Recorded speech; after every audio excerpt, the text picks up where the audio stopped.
चावल पर भी एक बात कर लेते हैं और हमारे साथ अब देव गर्ग हैं। देव, आप कैसे देखते हैं 25% का रिएक्शन राइस एक्सपोर्ट्स पे आता हुआ? ये एक बहुत ही कंसर्निंग सिचुएशन है, बट दिस में be a blessing in disguise. क्योंकि अगर हम यूएस मार्केट को देखें तो यूएस मार्केट के अंदर इंडिया का 30% मार्केट शेयर है, और जहां पे थाईलैंड का 42% मार्केट शेयर है और पाकिस्तान का 12% मार्केट शेयर है।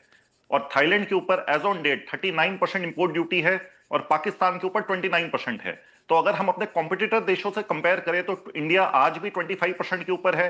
अब ये बहुत डिपेंड करेगा कि जो पेनल्टी उन्होंने अनाउंस करी है वो पेनल्टी का क्या पैरामीटर वो क्या बनाते हैं। अगर पेनल्टी 25% से बढ़ाई जाती है तो then it will become a very concerning situation for Indian exports. जहां तक अगर हम नंबरों की बात करें तो पिछले साल इंडिया ने यूएस को लगभग 3,100 करोड़ रुपए का एक्सपोर्ट करा था, और आज तक इस फाइनेंशियल ईयर में लगभग 833 करोड़ रुपीस का अभी तक एक्सपोर्ट हुआ है। तो पिछले साल के कंपैरिजन में अभी भी फिगर्स के अंदर काफी गैप है। और आने वाले समय में अगर इस ड्यूटी स्ट्रक्चर के ऊपर देखा जाए तो इंडिया के पास काफी सरप्लस स्टॉक्स है और रुपी भी डिप्रिशिएट हुआ है। तो basmati rice industry and non basmati rice industry today is not expecting a very substantial decline export figures के अंदर, क्योंकि रुपी डेप्रिसिएशन को कंसीडर करते हुए और डोमेस्टिक मार्केट के अंदर प्राइसेस गिरते हुए देखते हुए हमें यह लगता है कि मार्केट के अंदर अभी करंटली 10% के आसपास इंपोर्ट ड्यूटी यूएस मार्केट के अंदर है।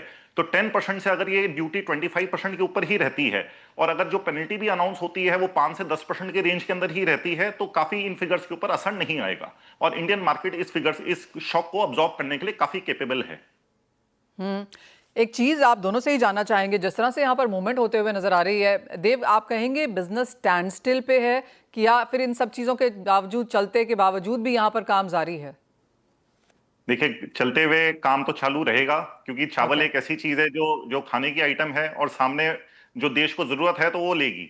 एक ये हम्म। अनसर्टेनिटी है एक्सपोर्टर्स के अंदर और इंपोर्टर्स के अंदर कि अब ये कल को अगर ड्यूटी शॉक आता है तो ये ड्यूटी का शॉक कौन अब्सॉर्ब करेगा।